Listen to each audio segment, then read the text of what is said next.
Queria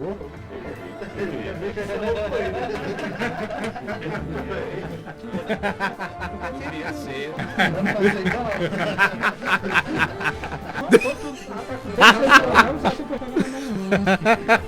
Ah, é verdade.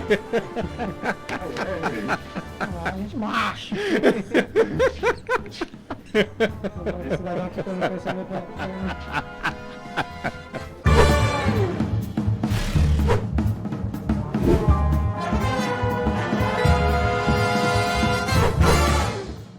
Olá, seja você bem-vindo. Está começando mais uma edição do No Ar, o seu podcast. Prazerzaço, eu sou Emanuel Santos, mais uma vez na sua companhia, para juntos fazermos mais uma edição do nosso programa.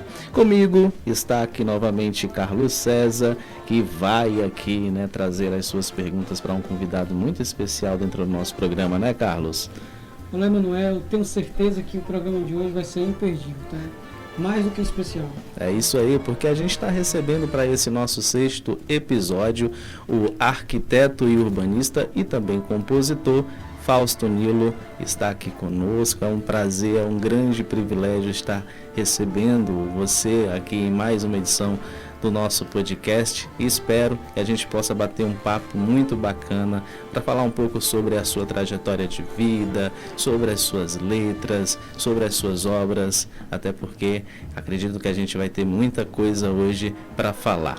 E para fazer uma participação especial dentro do nosso programa, eu estou recebendo aqui no nosso podcast também para conversar conosco o advogado e gestor da Casa de Antônio Conselheiro, Pedro Igor. Prazer, Pedro Igor, seja bem-vindo. Uma alegria estar aqui de gaiato no navio para contribuir aí com esse momento com o nosso querido Fausto Nilo. Fausto, a gente vai começar aqui o nosso podcast já trazendo um pouquinho da sua relação com a cidade de Quixeramobim. Eu vou pedir a permissão para ir até a sua infância. E na nossa infância a gente tem algumas memórias afetivas e eu gostaria de saber, toda vez que você visita Quixeramobim, quais são as suas memórias afetivas em relação à cidade? Olha, normalmente são muitas, né? E de variados tipos. Tem a memória da forma urbana, essa muda, né? A cidade não é mais aquela cidadezinha com 3 quadras, né? Na beira do rio, com 300 metros transversais e 1,5 km de comprimento. Ela hoje tem 4 quilômetros do rio até parte norte, ela mudou muita coisa, né? E a gente fica dentro de uma malha que parte é do meu tempo e parte não é.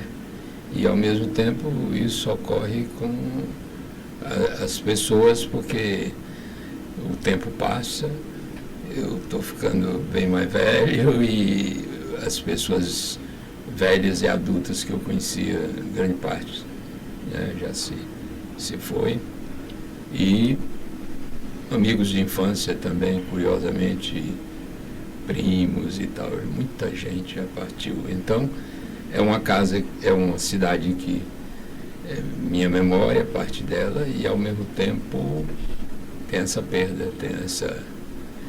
E os lugares, eles falam, eles têm muita... né, Se eu sair da casa, como eu tentei um dia ali, sair da casa do conselheiro para o rio, aí tinha uma pedra que quando era criança a gente pescarpeava ali, eu conheço a pedra, sei o desenho dela, sei ficou só eu e ela, 5 horas da tarde, aquele silêncio, né? De repente uma voz de uma senhora chamando alguém, eu falei, coisas que eu ouvia quando era criança e tal. Então, me deu um calafrio, voltei correndo para casa. É assim, é uma coisa que não se acaba, né? Não se acaba, mas está diferente.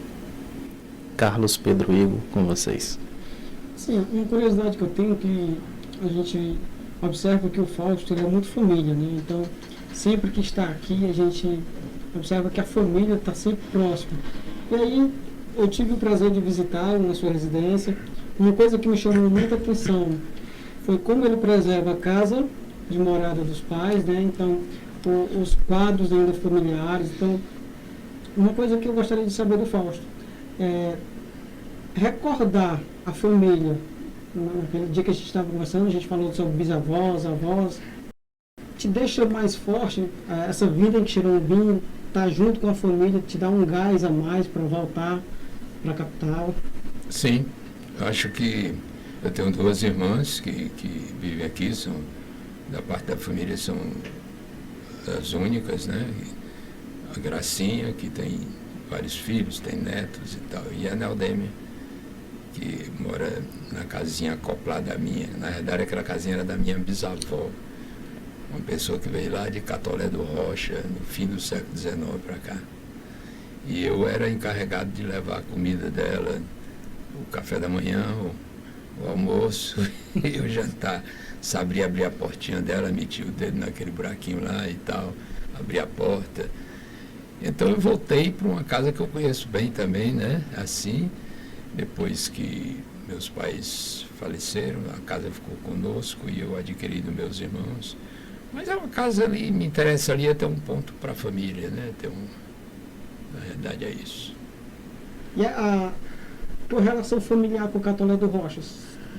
Até que ponto Nenhuma. você O tem Chico César conhecimento? me disse que vai me levar lá um dia para encontrar meus parentes, porque ele perguntou e quando eu falei da família, ele disse, não, você tem parente lá, eu vou lhe levar um dia, você vai encontrar. Mas é muito remota essa possibilidade, porque faz muito tempo, né? Sim, sim. E isso é fruto do quando o Xeramobim, o gado ia a pé, né? Ia pelo Banabuiú, ia para o Jaguaribe, de lá passava em Icó, que era o escritório, né, do tempo do gado, e de lá ia para Pernambuco.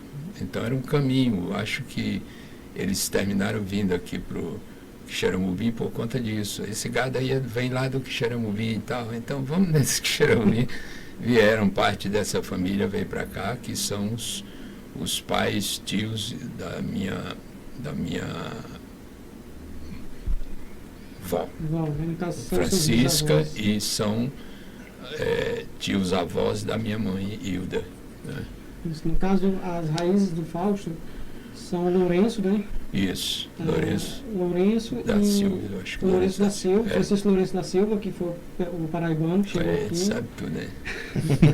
E o Frutuoso, né? Também. Frutuoso, Benjamin, Benjamin, Icó. isso, É. outra linhagem, que também está dentro do ciclo. Né? Pronto, juntou tudo aí. Isso. E a outra da parte do meu pai é de Guaramiranga, é lá da parte de Pernambuquinho, Botija. Isso, porque aí já chega nos Caracas. Costa, Nos que, Costa, isso. e os Caracas com outro nome, que eles mudaram uma parte da família Costa mudou o sobrenome. Isso. Só uma pergunta para o Pedro. E tem a Jovina, a avó, que Isso, que- eu tenho a impressão que era dos Araújo, aqueles com problema lá com o conselheiro. Até pela região, né? Exatamente. Tem uma parentela assim, né? A gente sabe até dando essa possibilidade. Ela tem sim. Pedro, como que tu se aproximou do Fausto? Quando que começou essa amizade de vocês? Vocês são de gerações diferentes, e aí, de repente, o Pedro consegue ter essa ligação. É bem bacana com o Fausto. Quando que tu conheceu o Fausto propriamente dito? O Fausto, acho que desde que eu nasci, né, a gente tem essa relação de saber quem é, porque é uma das figuras mais importantes no nosso município. E aí eu tive a grata satisfação de me aproximar dele através de amigos, né, e aí o Oswaldo Costa, né, o Márcio Caetano, o Bruno Paulino, que já era amigo do Fausto, e mais recentemente quando eu passei, né, a ser gestor da casa de Antônio Conselheiro, que aí eu vou já adiantar também a minha pergunta para o Fausto, Carlos, mas a partir do momento em que eu passo a ser o gestor do equipamento, a gente passa a se aproximar, e mais recentemente também com o plano mestre que o Fausto está liderando aqui no município, a gente pôde contribuir também como gestor cultural, mas como o Fausto diz muito, né, como cidadão, contribuindo, entendendo e imbuído nessa missão de fazer chegar no máximo possível de pessoas a importância de nós termos aqui um plano de desenvolvimento urbano que vincule aos aspectos sociais, urbanos, e que possa, no exercício futuro, apresentar o melhor que nós temos para uma cidade democrática, acessível, em que as pessoas possam, de fato, ter um pertencimento. Então, eu tenho aprendido muito, né, no percurso do Plano Mestre, que o Fausto tem implantado aqui no município, mas cada vez mais importante, o Fausto tem batido muito nessa tecla, Carlos, de que a participação social e popular ela é super importante, ela é definitiva para uma aplicação desse plano nos próximos anos. Então, tem sido aí um exercício, eu tenho me colocado aí aqui como um soldado para fazer chegar no mais longínquo possível essas informações e a gente poder fazer a aplicação desse plano da melhor maneira possível, porque são gerações que já existem e as que chegam também precisam de uma cidade mais, mais socialmente urbana possível para que a gente possa ter o desenvolvimento esperado.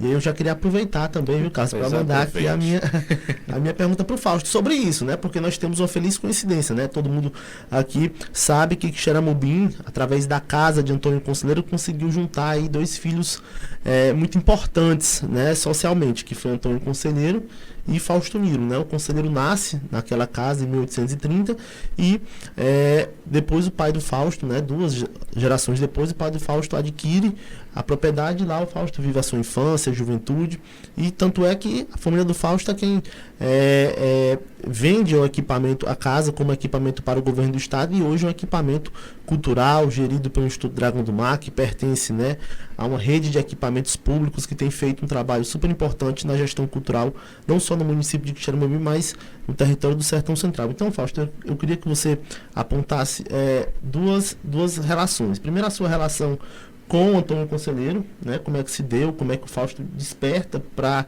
essa coincidência, e segundo, como é que você vê a importância de nós trabalharmos a partir da casa a preservação do nosso patrimônio edificado aqui no município de Xeramobim, especialmente no centro da cidade.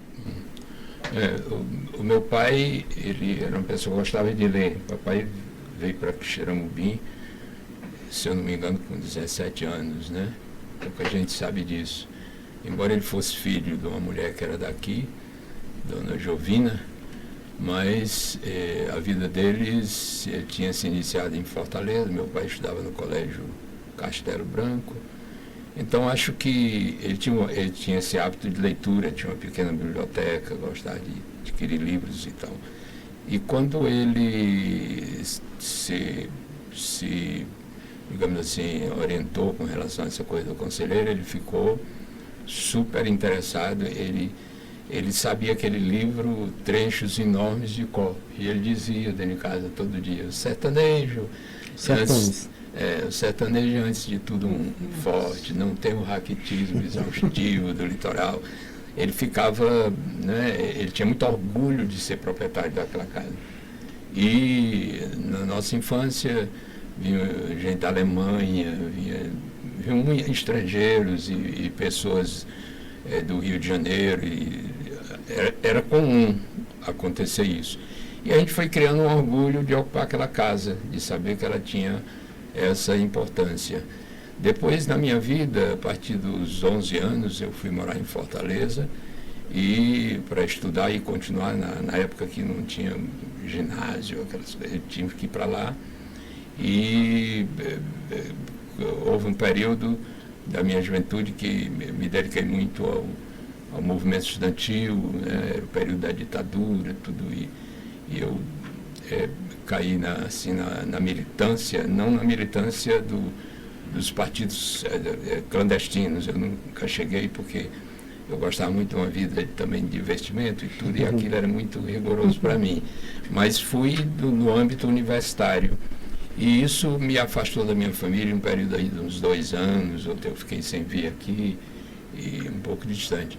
Depois eu passo a retornar e fui um período morar em Brasília, depois fui morar em São Paulo, morei no Rio de Janeiro também, e isso foram quase 20 anos nessas saídas.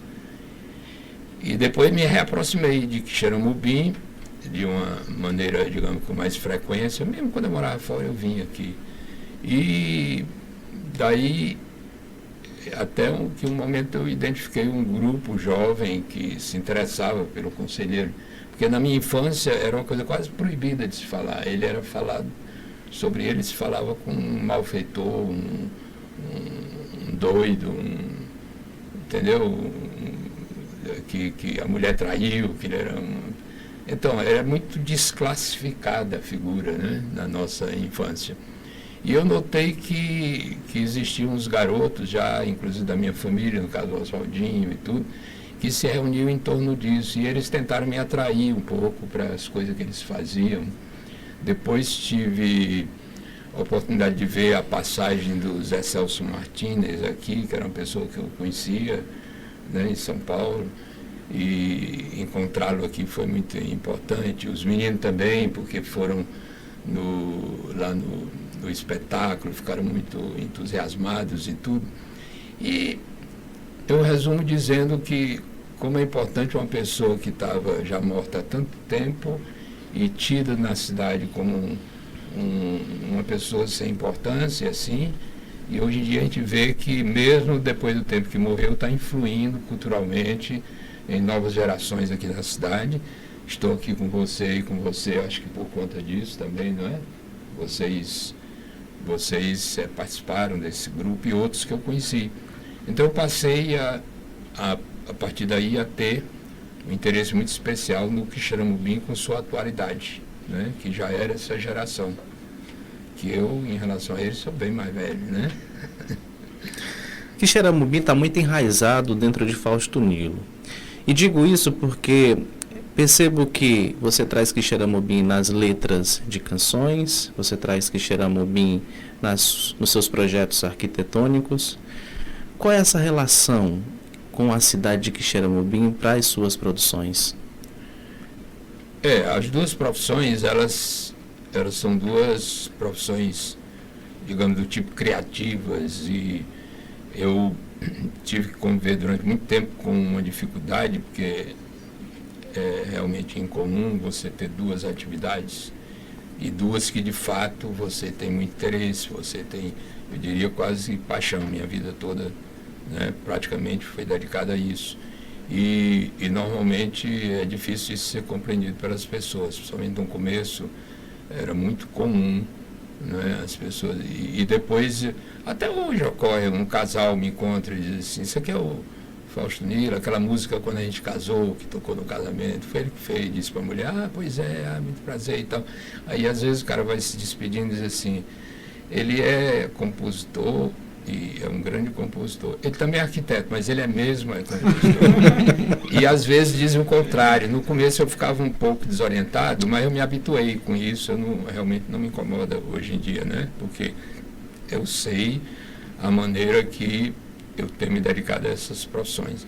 Admito até que na parte da arquitetura eu tenho perdido muitos projetos pela desconfiança de que, sendo um compositor, não pode dar certo fazer projeto, né?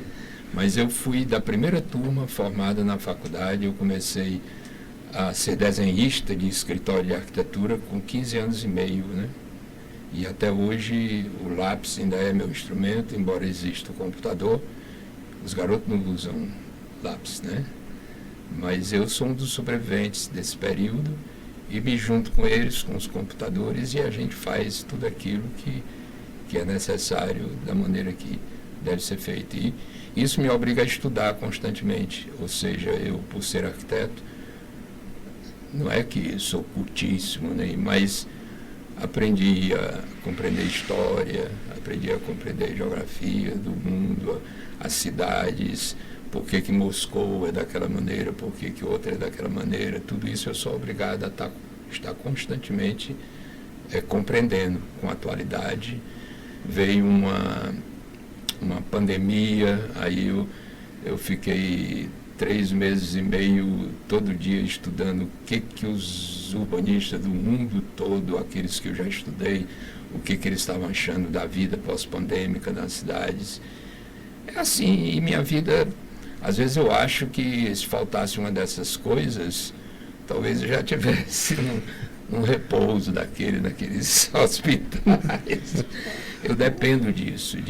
Eu acordo de manhã sempre com desafios nas duas áreas, todo dia, e isso me alimenta muito na sobrevivência. Entendeu? Fausto, tu sai daqui do Quixeramobim para ser arquiteto, para estudar arquitetura. Vai para Fortaleza? Ainda não. Eu saí daqui para ir para Fortaleza.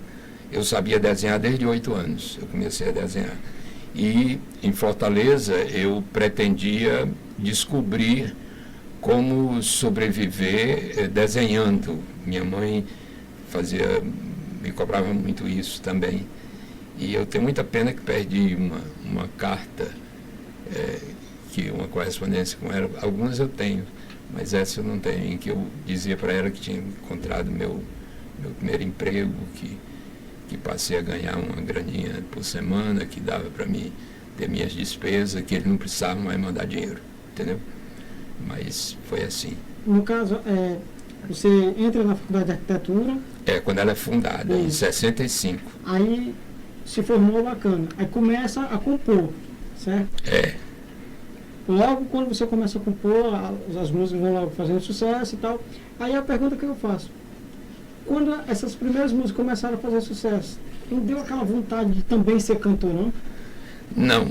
Isso complicou muito minha vida, mas isso aconteceu assim. Eu passei 2 anos pós-formado, eu passei 2 anos na Universidade de Brasília sendo professor na arquitetura. E lá estava o Fagner, que pretendia também entrar no curso de arquitetura. E ele resolveu ir morar no Rio de Janeiro com o Belchior e o Jorge Melo, num apartamento lá em Copacabana, e ia tentar a carreira de ser cantor, compositor e cantor. E ele um dia chegou para mim e falou que ele tinha pedido a vários letristas, que eram meu colega, porque eu sempre estava no grupo, mas eu não fazia nada na música. Eu só fazia cantar na mesa do boteco, entendeu? Eu era o que mais cantava, mais horas, mas eu não compunha, e nem tinha interesse, nunca demonstrei e nem tinha um interesse realmente sobre isso. Aí ele me pede em Brasília para fazer uma letra, porque ele pediu a vários e ninguém mandou, e queria ir embora, ele queria levar letras para trabalhar no Rio e tal, e disse: cara, se tu quiser tu faz, não sei o quê. Eu fiquei ali meio confuso, até que escrevi uma letra, dei para ele, e ele levou essa letra. E um dia ele me escreve, porque não tinha telefone fácil, ele me escreve uma carta dizendo que a Marília Medalha, uma cantora na época de muito prestígio, e tinha gravado nossa música, essa primeira. Aí aquilo me deu um choque muito grande, porque ele disse: agora eu tenho que fazer outras e vai se demonstrar se eu dou para isso ou não. E será que eu vou conseguir? Fiquei meio confuso, confesso que fiquei meio confuso. Aí o Petrúcio Maia escreve outra carta para mim dizendo que queria uma letra minha, que gostou muito da minha letra, que era meu amigo, mas eu nunca tinha dito: eu quero fazer música. Aí eu mandei para ele Dorothy Lamour, que foi a segunda letra que eu fiz. E daí os outros do grupo, do pessoal do Ceará, principalmente Fagner, Belchior era meu amigo do tempo do liceu, muito amigo. Então, quando eu morava em Brasília, eu ia muito no Rio e ficava com eles lá uns dias, né, vendo as dificuldades que eles estavam enfrentando. Eu ia muito nas gravadoras, ficava esperando 2 horas, aí a secretária chegava e dizia: olha, o fulano está ocupadíssimo, disse que não pode atender hoje, que volta outro dia. Aí ele voltava com a fitazinha, querendo mostrar na gravadora para ver se alguém se interessava. E eu acompanhei essa luta deles. E ali eu vi que eu não queria ser cantor, eu queria ser arquiteto mesmo, mas que eu estava sentindo que eu estava sendo envolvido por esse interesse de fazer letras. Aí eu me lembrei, eu sempre fui muito ouvinte de música, me lembrei daqueles nomes que eu conhecia do tempo do rádio, mas só conhecia o nome, entendeu? Aí um dia eu pensei, eu digo: não, eu quero ser esses nomes aí, eu não quero ser o cantor, não, né? Porque a vida de cantor, e eu estava certo, eu me antecipei a uma coisa que eu não sei se eu vejo hoje Fagner, Geraldinho Azevedo, esses que persistem ainda com o público, viajam o Brasil todo. É uma luta aquilo, eu não teria condições, realmente. E sempre achei que minha voz também, para cantar, não era agradável, entendeu? Eu tinha um complexo, assim, uma maneira de... Até que, já mais velho, o Jornal Povo resolveu fazer uma homenagem de 50 anos, 60 anos, não me lembro mais, e queria que eu fizesse um show com as estrelas que cantaram minhas músicas. Eu digo: olha, isso é muito difícil e tal. E fui diminuindo o projeto, diminuindo, até que eles ficaram, tá bom, então você grava um disco. Eu disse, não vou gravar, que minha voz é muito ruim. Não, mas... Agora, eu nunca desafinei assim, saí do ritmo, é a voz que eu nasci, mas é a minha, né? Então fizemos um disco, e aí as pessoas ficavam, quando é que tem outro, não sei o quê, e aí terminei fazendo uns 4 discos desse tipo. Mas eu canto hoje, aqui é o que eu faço, em Brasília, eles gostam de me chamar.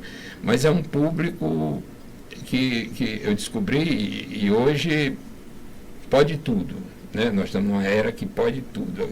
Não quer dizer que tudo dá certo, não, né? Mas pode tudo. Então hoje eu canto ali no São Luís lotado, fiz agora, domingo, e o povo... ouve, não, todos me dizem que gostam de me ver cantando porque ouvem a letra com clareza, porque eu sendo letrista, aí eu já combino com os músicos e não deixo um solo em cima de uma palavra que a pessoa... Eu não gosto de ouvir música quando eu não entendo o que o cara está dizendo, né? Aí eu passei a ser isso aí. Mas eu cantor uma vez ou outra, né? Eu não tenho ideia de ter uma vida de viajando hotel todo dia, e não tenho mais idade também, eu vou fazer 80 anos em abril. Já estou. Ô, Fausto, o que tu atribui dessas músicas de hoje em dia que são muito repetidas? As músicas surgem, passa 2, 3 meses tocando e ninguém escuta mais essas músicas. É porque a música ela é depois da gravação elétrica, chamado os primeiros discos, aí o disco foi evoluindo, chegou até o CD, e depois, agora, quer dizer, na Suécia descobriram uma plataforma na internet que você coloca as canções ali, é muito prática, as pessoas vão ouvindo e vão... Eu mesmo sou um usuário, guardei meus CDs todos, só os que tem música minha, o resto eu dei tudo, porque realmente é muito prático. Mas para nós foi muito ruim, né? Eu acho que eu sou um compositor aí que tem talvez umas 500, eu não estou organizando agora esse trabalho, mas creio que dá mais de 500 canções, e as gravações nas plataformas tem cerca de 1.200, por aí, com repetições e tudo. Tem música com 80 gravações, 70, retrovisor, pressentimento. Santa Fé também é? Ou é só do Moraes? Santa Fé é minha e do Moraes, é. Então, eu acho que a gente não ganha o que corresponde hoje do tempo do disco. Ganhar melhor com o disco. E os compositores no mundo todo estão se rebelando contra isso. Paul McCartney e compositores importantes, todos acham que é injusto a maneira que eles estão nos explorando.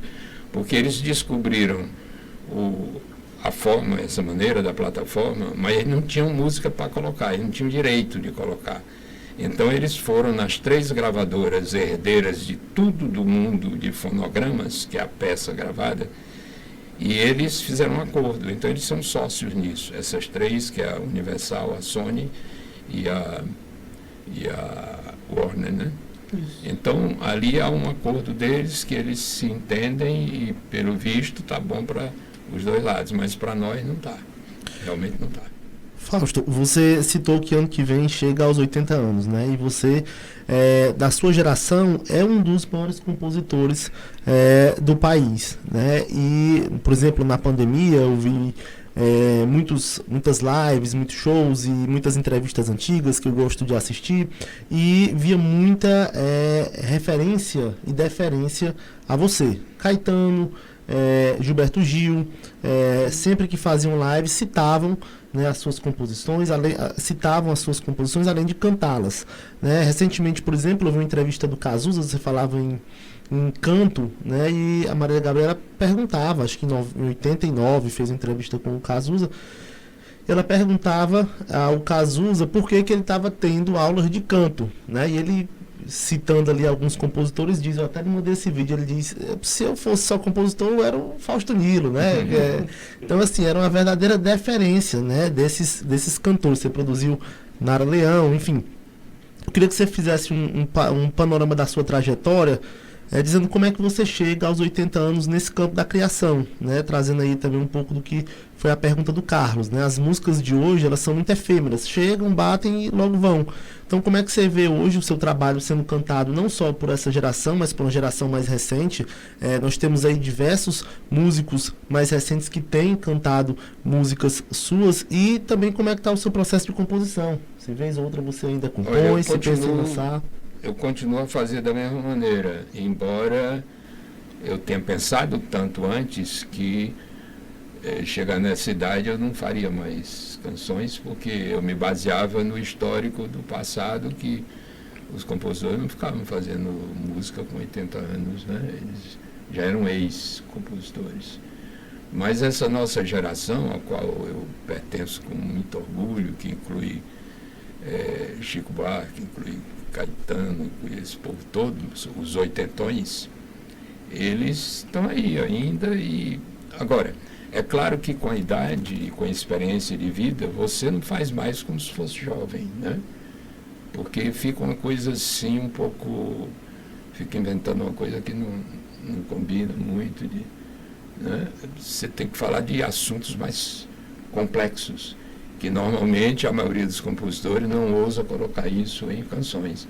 Então eu tenho que desvendar essa coisa para ficar bem comigo. Eu tenho que escrever sobre assuntos que...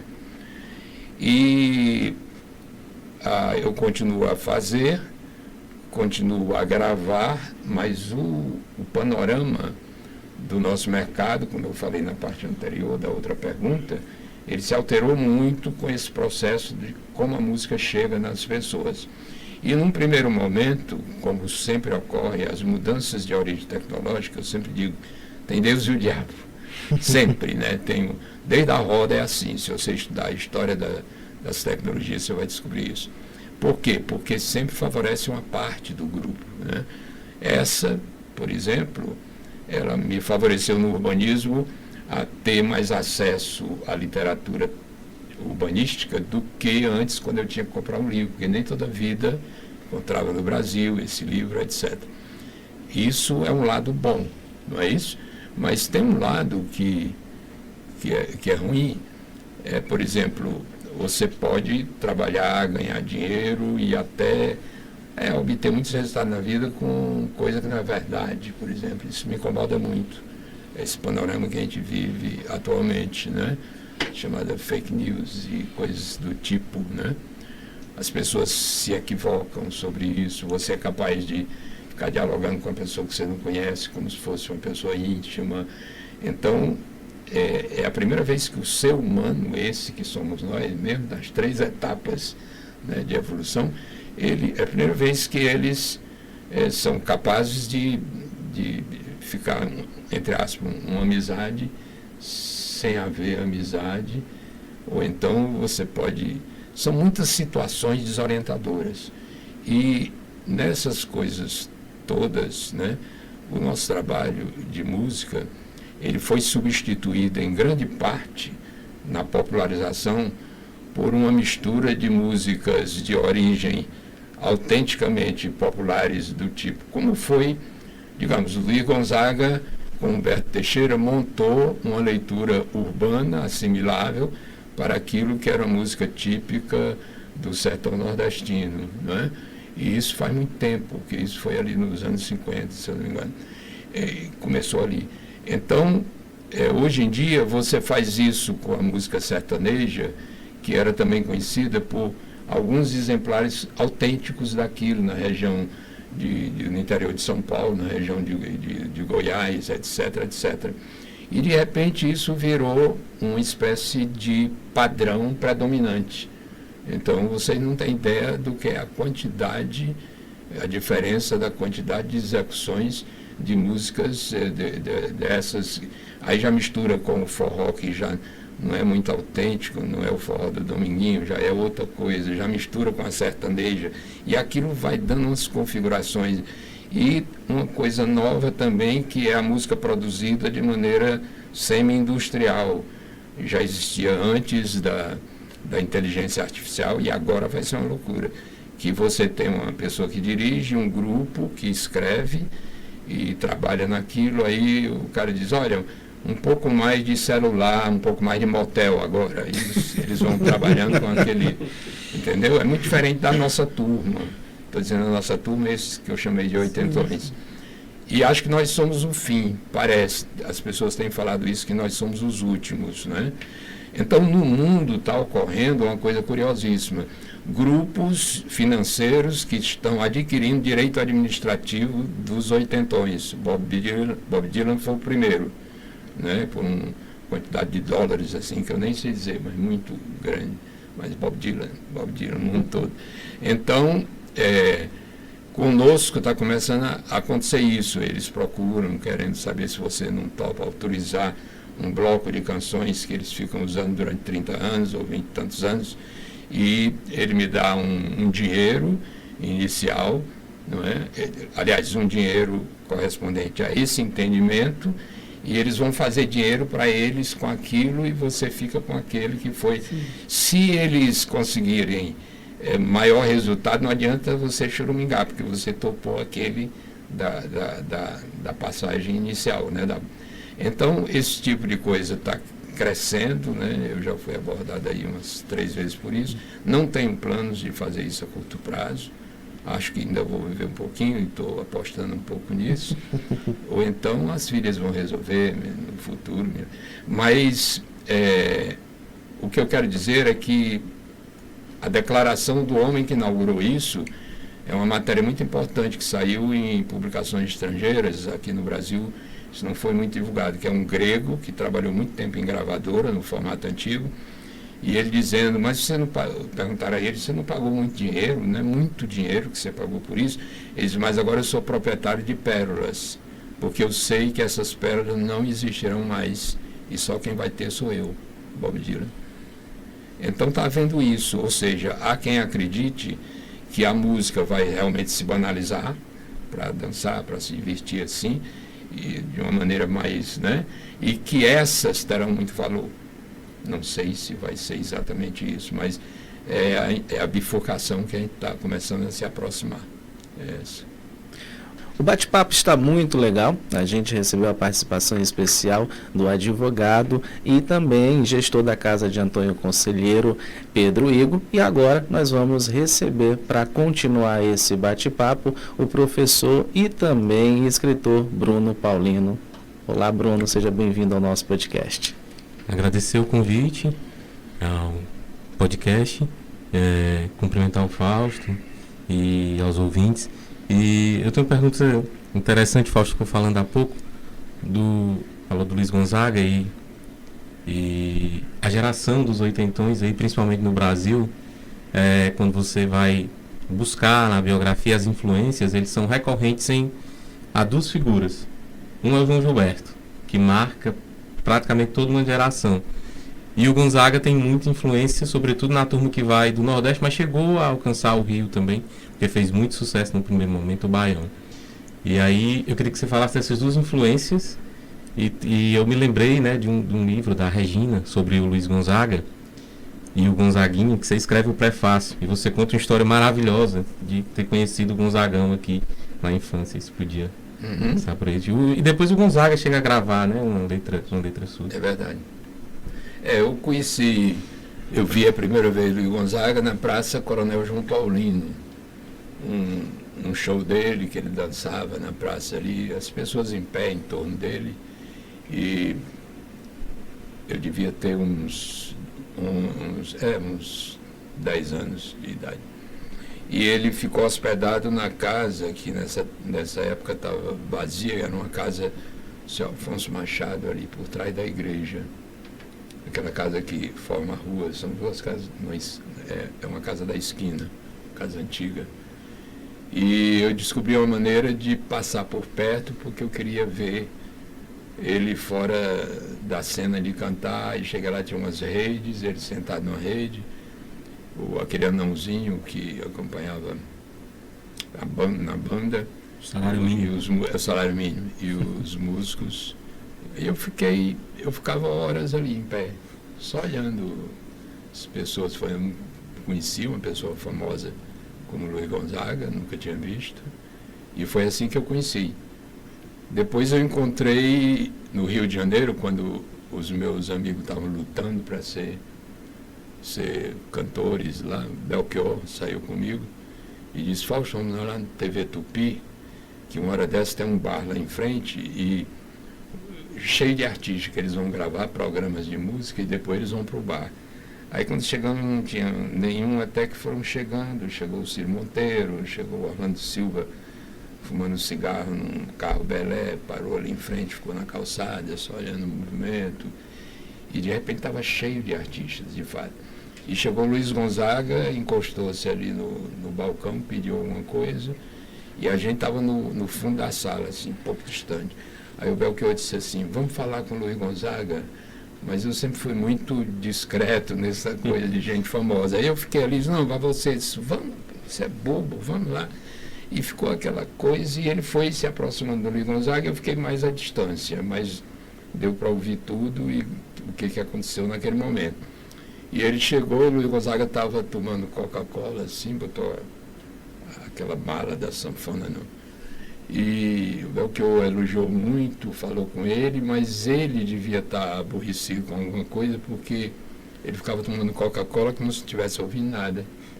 E o Belchior dizia: eu lhe admiro muito, eu estou aqui no Rio de Janeiro, estou lutando, eu quero também ser cantor, eu quero ser e tal, e ele tomando a Coca-Cola, nada.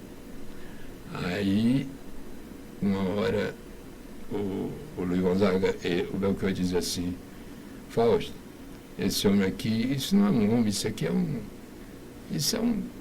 santo, isso é um Deus. Aí ele disse uma coisa muito engraçada. Botou a garrafa em cima do balcão, olhou para ele e disse: santo, mas danadinho que só já. Usou lá alguma palavra que eu não quero dizer aqui. E o Belchior ficou meio desconcertado, eu já voltei para a mesa, fiquei quieto, né? E só fui compreender depois, quando fiquei parceiro do Dominguinhos, que ele me falava: o seu Luiz é legal, mas tem hora que ele é afobado. Ele era meio, entendeu, bravo assim. Aí um dia, Dominguinhos me liga dizendo que queria fazer uma música para ele cantar, que ele não estava mais andando, ele já estava assim, com dificuldade, perto de morrer já. Mas o Dominguinhos falou para ele que estava fazendo uma música comigo e que queria que ele gravasse, e levaram ele para São Paulo.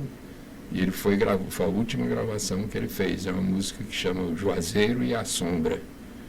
E aqui tem um lugar chamado O Juazeiro da Sombra, né? Eu fiz a canção O Juazeiro e a Sombra. E ele gravou, muito bacana a gravação. E naquele show que teve um show no Rio de Janeiro, organizado aqueles movimentos contra a ditadura e tal, e eu estava naquela noite lá, estava todo mundo da música popular, todos os compositores, quem você imaginar. E quando eu cheguei, Dominguinhos me recebeu lá atrás do palco e disse: vamos sentar ali perto do seu Luiz. Aí eu fiquei ali do lado dele, olhar para ele assim, mas calmo. Até que ele disse assim: Fausto, aquela música que eu gravei, teve uma música sua que eu gravei antes dessa, porque ele gravou outra minha. Depois da derradeira. Depois da derradeira, Aí ele disse assim: me diga uma coisa que eu queria saber de você. Aquela música no meio da letra tem um escandilicinho, não tem? Aí ele estava bem-humorado, né? Mas era figura, eu tive 3 vezes na vida, eu tive com o Luiz Gonzaga durante 3 oportunidades. Outra com o Gonzaguinha, que era muito meu amigo, e morreu na hora que a gente ia iniciar uma parceria, porque ele dizia: você vai ser meu único parceiro. O Gonzaguinha gostava muito de mim. E ligou para mim, chamando para o estúdio, porque estava o Luiz Gonzaga com o Maestro Chiquinho. Aí nós fomos almoçar juntos, todo mundo. E aí eu conversei mais com ele nesse dia, foi bem interessante. Mas nem me lembro mais. E o João Gilberto? O João Gilberto veio cantar aqui. Quando eu vi, pirei, né? Assim, tem pessoas da minha idade que não toparam, sabia? Foram reativos ao João Gilberto, a maneira de cantar, achavam que aquilo não era correto. Eu tinha um primo, já faleceu, queridíssimo, Ele era louco por música, mas ele não aceitava. Ele achava que aquela maneira de cantar não era correta. Mas eu fiquei louco, mudou minha vida sob todos os aspectos. E acho que até a maneira de cantar, que o João Gilberto, não sei se vocês percebem, ele tem ele chama o síncope às vezes, é uma coisa que você aparentemente está atrasado, mas não está. Aquilo está contando direitinho, mas ele segura ou então estende mais, etc.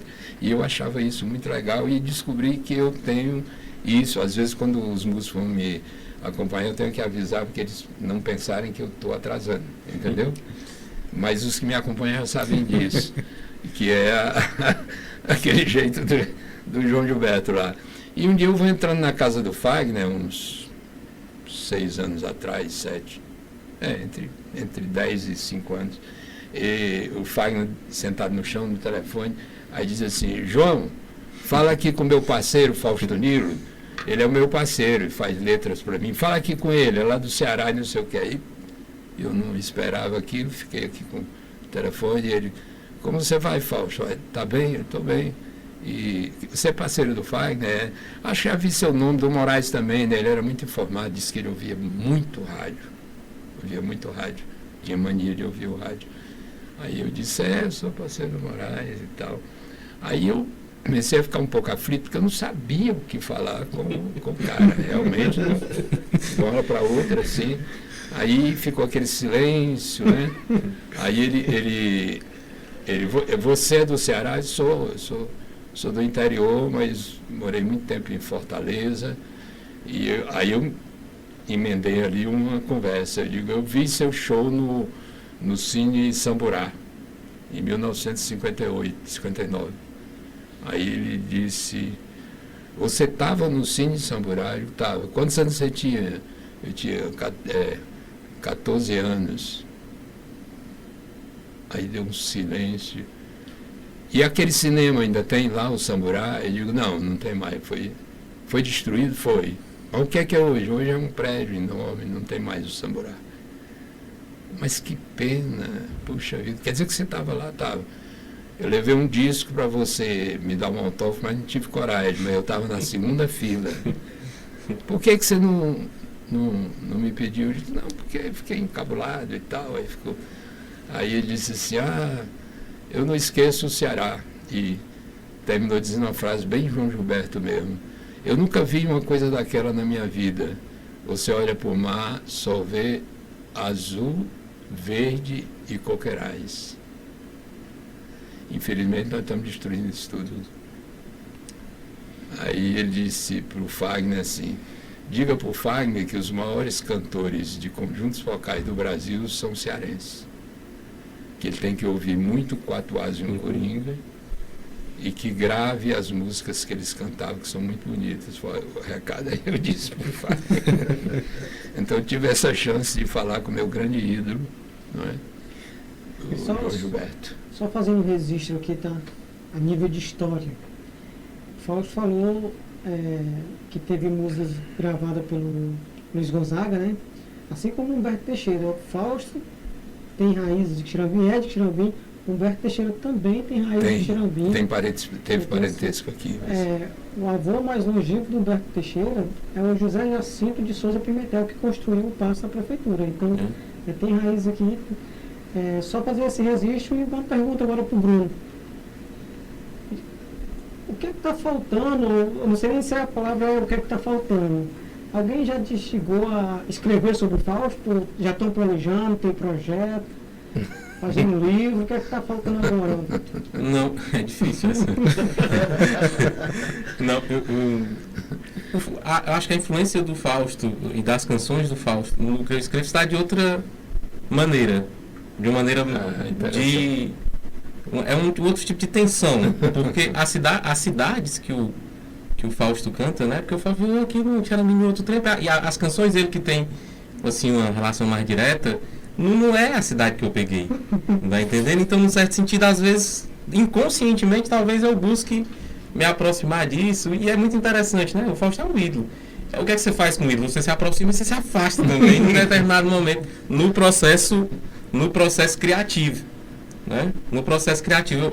Eu escrevi o meu primeiro livro de crônicas, o título é Lá nas Marinheiras e Outras Crônicas, que é uma canção do Fausto, mas não é da canção que eu estou falando, eu estou falando do lugar propriamente dito, onde o pessoal matava o passarinho e o menino no rio passava ali e tinha essa história que depois vinha a saber que esse lugar foi denominado assim, Marinheiras, por conta dos sírios que vieram para cá, que se chamavam, não, eles são marinheiros, porque eles tinham vindo do além-mar.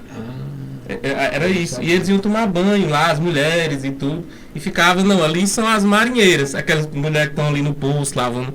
Depois foi que eu fui construir essa história. Mas é isso, você se aproxima, as relações são essas. E as influências são muitas, né? O Fausto é uma influência forte, porque eu ouço muitas canções dele e fico procurando ali, né? Fazendo esse, no Spotify de hoje, caçando as que são dele. E quando descubro que a letra é dele, gosto e fico procurando as referências, né? Porque é isso, assim.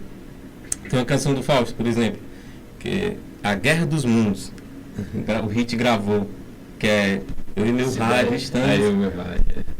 A música é inspirada, não sei, mas tem ali claramente a inspiração no episódio do H.G. Wells, e que depois o Orson Welles vai narrar no rádio, a história. Tem um pouco disso. Isso, sem dúvida. E acho que estamos aqui dois poetas, eu estou aceitando me chamar de poeta. Não, mas é poeta. Agora bota mais um. Eu terminei descobrindo, ele deve saber disso, que a origem da poesia era as antigas coisas que correspondem à canção, que era a boca e não tinha livro, né? Era dessa maneira. Então a gente tem parentesco mesmo, os poetas. Agora, acho que ele vai concordar com isso, quando você está escrevendo uma poesia, que é uma letra de canção, desse estilo que a gente, até os 80 anos ali,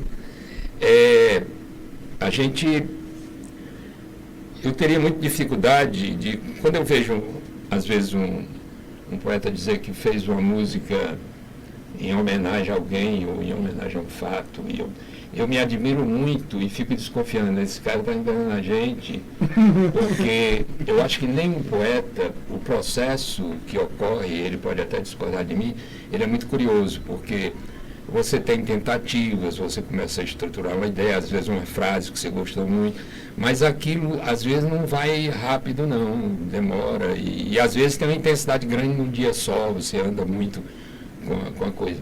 E se você tem um propósito inicial, às vezes aquilo vai se desenvolvendo, e o que é bom da arte é isso, é que você sai dessa realidade que a gente está e vai para um campo que não é real, mas que é necessário a todo mundo. E o teu resultado vai ser obtido na medida em que você devolve isso às pessoas com outro arranjo. É mais ou menos assim. E na formulação desse arranjo, você pode começar querendo falar de microfone e de repente vem outras coisas que o microfone começa a ficar por fora. Ele não tem mais valor. E o poeta vai com a poesia, né? Então, eu começo a falar das marinheiras por causa de um lugar, num rio, na minha terra, que chamava de Marinheira, que desde criança isso me impressionava, agora ele acabou de me esclarecer. E, de repente, aparece um barco, aparece não sei o que não tinha lá. Mas eu vou com a poesia. Né? Fica mais bonito. Porque a poesia é uma mentira do bem. Como o seu Antônio Holanda, como o mestre Henrique, os grandes mentirosos do bem do Quixeramobim, que eu tenho muito orgulho de ser conterrâneo, e eu vi muitas histórias deles, e aquilo para mim era uma obra de arte, não era uma mentira, não é assim que você chamar de mentira mesmo, por isso que eu digo, é mentira do bem. Nós somos, os poetas somos mentirosos do bem, né? E na poesia eu tenho que chegar onde for, não é isso, amigo? Até a coisa, assim, agora ela quer ser, aí tem uma hora que é ela mesmo que está mandando, né? Mas você começa com maneira e termina uma mulher de olhar estrangeiro, que eu não sei quem é, mas provavelmente estava dando, né? Fausto, sim. Eu gostaria que, se possível, você pudesse contar um pouco sobre a história da música Santa Fé. Outra vez eu assisti um documentário que você falava sobre ela e eu achei que sensacional, certo? Você poderia relatar aí como que vocês fizeram? Ali foi o Dias Gomes, eram 2 dias para a novela ir para o ar. E me liga o Mariozinho Rocha, que durante muito tempo na Globo era o cara que escolhia as músicas para a novela, né? E eu conhecia ele porque eu produzi o disco na Nara Leão e ele ajudou lá, ele também trabalhava na Poligram. Então ele me ligou e disse assim, olha, eu falei com o Moraes, ele vai na tua casa agora, porque o Dias Gomes rejeitou a música que a gente queria pôr aqui na abertura, eu nem sei que música era, mas ele não quer de jeito nenhum, e então o Moraes vai para tua casa agora, deve estar chegando aí, eu quero essa música pronta hoje, para gravar hoje, que amanhã vai no ar, a novela. Aí chega o Moraes, quando está terminando o telefonema, quem é? Disse, o Mariozinho. Aí, pois é, cara, mandou aqui. Não, tudo bem, vamos fazer. E a sorte é que eu conheci a peça de teatro que deu origem, do Dias Gomes, que deu origem àquela novela. Isso foi uma sorte muito grande. Eu tinha noção do que era sem ter visto a novela, né? É tanto que se você ouvir a música e tiver visto a novela, você vê que A novela, dá uma moldura. no caso, a novela é Roque Santeiro, né? Roque Santeiro, Então, Moraes era o meu parceiro, cada parceiro é um tipo, e o Moraes, ele era assim, a gente ia fazer música, se a gente se encontrasse, a gente fazia. Nos últimos anos não, porque eu morava aqui e ele lá, e ele era um parceiro que funcionava melhor a gente estar junto, não é? Tem outros não, que isso é outra maneira. E o Moraes já chegou dizendo assim, rapaz, eu tenho um tema ritmo aqui, não sei o quê, né? Bateu, né? Aí começamos a brincar com aquilo e terminou Deus e o Diabo na Terra, né? Aí Glauber Rocha, misturei com tudo, e o povo entendeu. No outro dia estava no ar, Foi na um hora do sucesso, jantar. né? Foi. Foi o teu maior sucesso, assim, qual é aquela música que tu acredita que essa foi o maior Olha, sucesso? É porque tem vários casos, tem umas que é de permanência, né? Tem músicas que elas são, por exemplo, tem uma música minha que faz sucesso de novo, hoje em dia, que chama-se Dona da Minha Cabeça, que tem mais de 30 anos. Retrovisor também? Retrovisor agora. tem uns 30 e tantos, né? Pressentimento tem 40, que é muito popular. Então, é muito variável o jeito de cada uma. Há um dispositivo aí na internet que você paga por mês, que eu como autor, eu sei onde as minhas músicas tocam e quais são as que tocam mais, entendeu? Hoje em dia eu acompanho isso. Então, deve ter umas 8 a 10 músicas aí que tem mais de 70 gravações. E tem outras que foram menos gravadas, mas que as pessoas gostam muito. Tem outras que já são chamadas lado B, assim, que são especiais, né, que eu também gosto, às vezes. Uma música como Lua do Leblon eu gosto muito, mas não posso dizer que ela é uma música que toca aqui em Xerém, em todo lugar, não é, né? Ela é mais para uma faixa de usuários de coisa que, né? Então varia muito, e acho que a canção popular, ela tem, até como ouvinte a gente é assim, né? Às vezes você está num lugar, toca uma música do Adelino Moreira com o Nelson Gonçalves, você diz assim, rapaz, não podia ter uma música melhor agora do que essa, nesse momento, né? E às vezes é outra circunstância, assim como as da gente também. Agora, o que é comum e é verdade, que eu aprendi, é que elas vão se embora de você. Já me aconteceu mais de uma vez, tá assim num shopping center, num lugar público, aí tá tocando uma música, depois que eu digo, é a minha música, agora eu percebi, entendeu? Ela vai embora, elas vão embora mesmo. Fausto, só uma pergunta. Você falou aqui, prestando atenção, você faz várias referências ao cinema, Glauber Rocha, o Cine Santurá. E eu acho que é uma coisa muito presente mesmo da minha geração, na sua obra. Cinema francês também, do Vellevague. A influência disso na sua... Sim, não só eu, Gil, Caetano, Chico Buarque, todos esses aí, a história é igual. A gente nasceu vendo cinema americano. Eu aqui em Xeramubim, que era pior do que o caso deles, não sei, porque Caetano era do interior também da Bahia. Então, aqui a gente via uns filmes de bitola antiga. Então, não era o que eu vi quando fui para Fortaleza, na Cinemascope e outra coisa. Era assim. Então, filmes antigos de cowboy americano, filmes de Dorothy Lamour, né? No dia que o trem não vinha, e eles tinham uma coleção aqui só de Dorothy Lamour, que era a gente...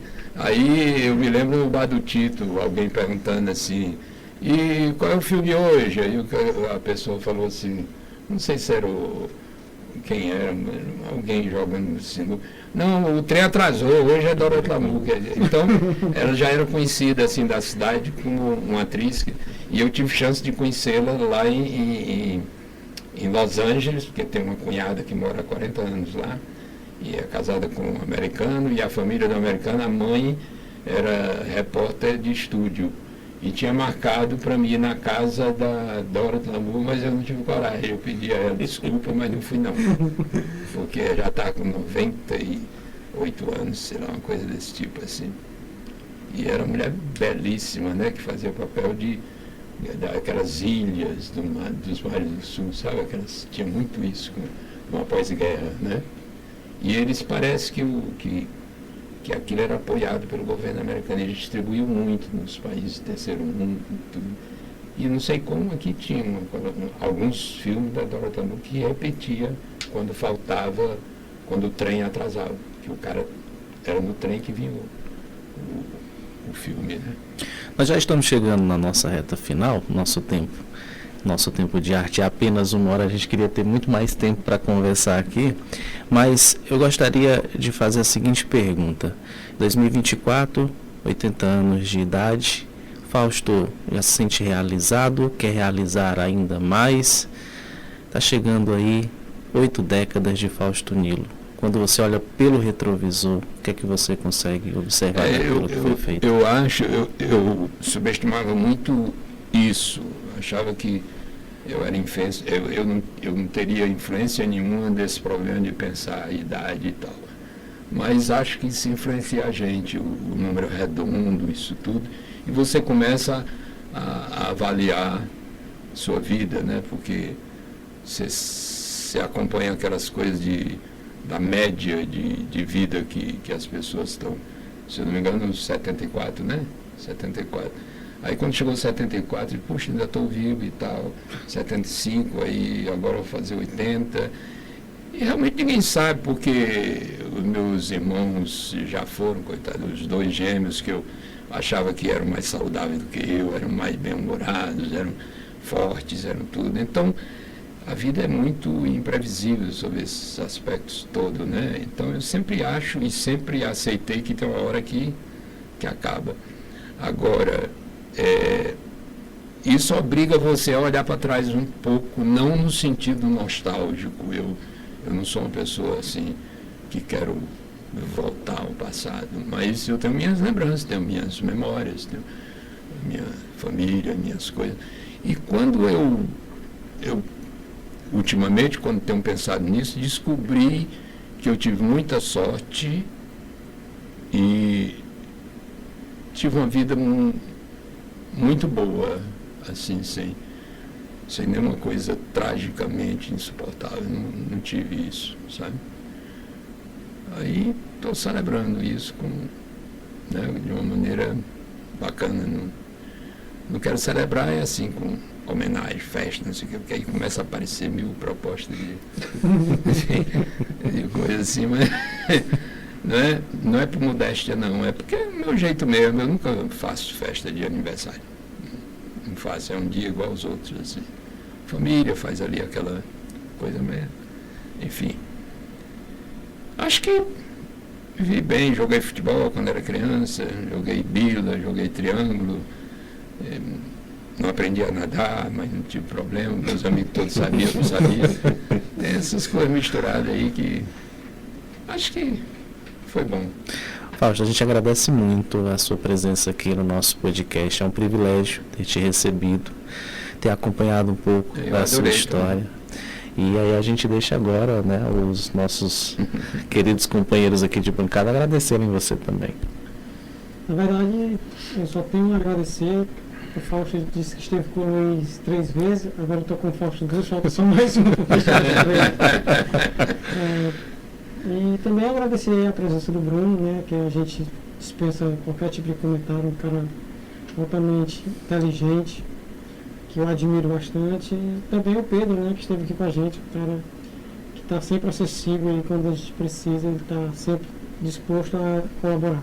O mais é desejar aí que você chegue aos seus 80 anos com saúde, que é o principal, e que você possa realizar, apesar que fica até difícil. Será se ele ainda não realizou todos os sonhos? Sempre tem mais um, mas que ele possa celebrar os 80 anos aí cheio de vida, tá? É bom demais do que já rolou, né? Não só agradecer ao Fausto pela oportunidade dele nos compartilhar, né, e nos enriquecer com histórias, porque a trajetória do Fausto ao longo desses 80 anos é uma trajetória que vai se confundir com a própria história do país, né? Ele está presente em vários momentos, desde o movimento estudantil, a tomada da redemocratização, até os momentos que nós vivemos mais recentemente, e expressando isso através do seu processo criativo, tanto na música como na arquitetura, né? E aí